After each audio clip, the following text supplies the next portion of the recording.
السلام عليكم ورحمة الله وبركاته. أهلا وسهلا بحضراتكم في قناة الورد الطيب.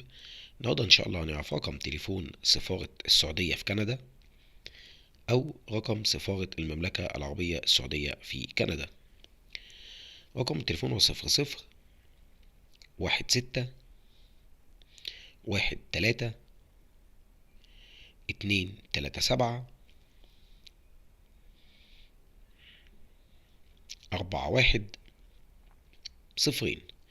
يبقى تاني، رقم سفارة السعودية في كندا أو رقم سفارة المملكة العربية السعودية في كندا 00 161 323 74 100. بكده نكون أوضحنا لحضراتكم الرقم. إن شاء الله استنونا فيديوهات جديدة، والسلام عليكم ورحمة الله وبركاته.